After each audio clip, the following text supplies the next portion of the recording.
Ayin Kachun Tukuypa. Que estén bien donde quiera que estén.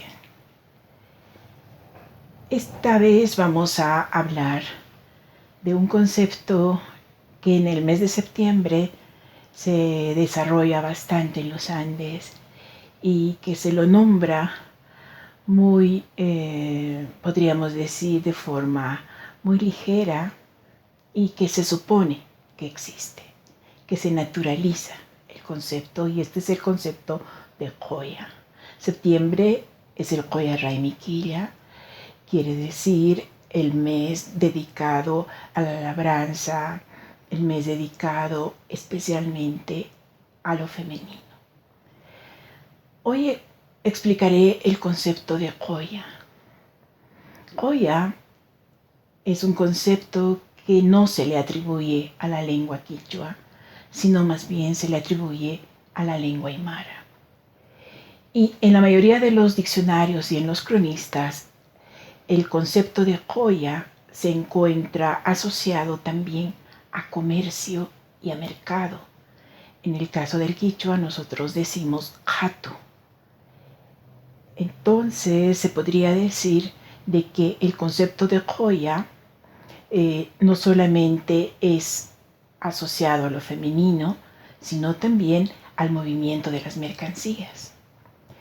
Desde antiguo, entonces, circulaba el concepto de Coya asociado también a la mujer.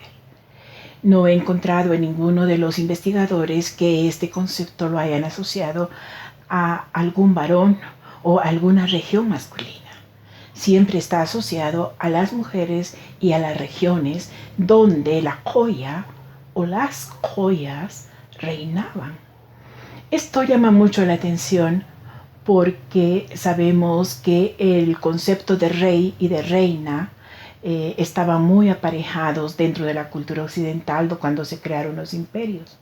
Sin embargo, no podemos hablar de lo mismo cuando se habla del imperio inca y se dice que la Coya era la esposa del inca. En este sentido, las investigaciones nos dicen que Coya estaba relacionado con la mujer que poseía tierras, que poseía un circuito bastante amplio de relaciones sociales que posibilitaban el comercio aún entre pisos ecológicos, y que las mujeres mandamases de esos lugares recurrían a su alrededor a relaciones sobre todo entre mujeres. Esta relación entre mujeres entonces se denominaba pana. Pana era la relación con otra mujer, del cual viene el concepto de hermana, y al conjunto de mujeres relacionadas se las denominaba panaca. De esta panaca surgía la mujer que tendría que relacionarse con el inca, es decir, aquella persona que va a dar sus tierras y va a unirlas con las de otra panaca. Y entonces la historia nos dice de que de las panacas surgían los hombres que iban a través de su posición relacionar los territorios.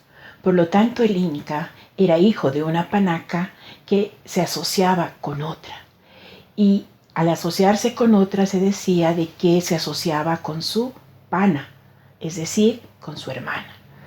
Es por eso que hoy en día el concepto quechua de pana para decir hermana es solamente asociado a la hermana del hombre, no así a la hermana de la mujer, porque el concepto asociado a la hermana de la mujer quiere decir ñaña.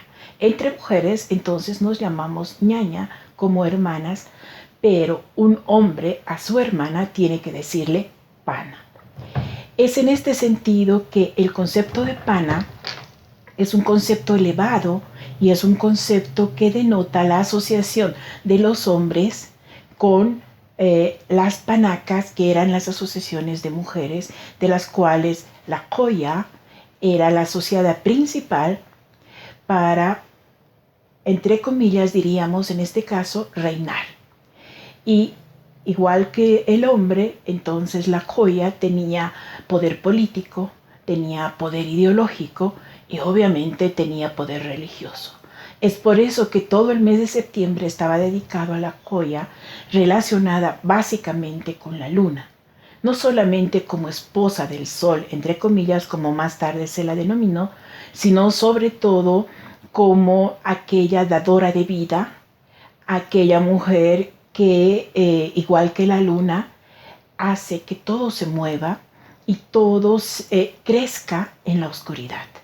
Entonces el misterio del desarrollo, el misterio de la evolución, el misterio del nacimiento y de los partos estaba asociado básicamente a la joya, porque la joya era la pana que va a dar lugar a la descendencia de lo que se ha denominado la cultura inca y de los incas, que eran un pueblo evidentemente que se sobrepuso a muchos otros pueblos anteriores a ellos.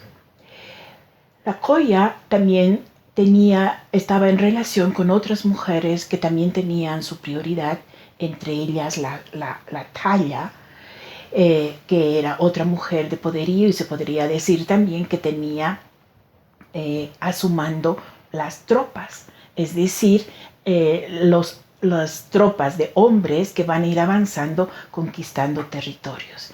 Y además existía mujeres que se denominaban paya, que eran mujeres de alcurnia, mujeres aristocráticas, que sobre todo enseñaban a otras mujeres las artes de la vida cotidiana, como el arte de tejer, el arte de hacer joyas, el arte de cuidar ganados, en fin, todo lo que se refería a la economía doméstica. Y obviamente estas mujeres también hacían los negocios y los intercambios comerciales en los tambos. El tambo, por lo tanto, era el reino de la joya, es decir, el comercio y los negocios. Muchos autores hablan de la joya como la sapa joya. Y sapa, según mis investigaciones, quiere decir raíz. Está asociado con la palabra quichua sapi, que quiere decir raíz. Entonces la sapa joya nos estaría indicando que es la matriz de la cultura, es la matriz del pensamiento, es la matriz de la reciprocidad y fundamentalmente la mujer encargada de la vida, de la cultura y la expansión política de los incas. El rol destacado de las joyas fue fácilmente percibido cuando llegó la colonia, y es por eso que los conquistadores no mataron a las joyas. En la historia nos cuentan que sí, los incas varones fueron asesinados y diezmados. Sin embargo, las mujeres fueron casadas con españoles.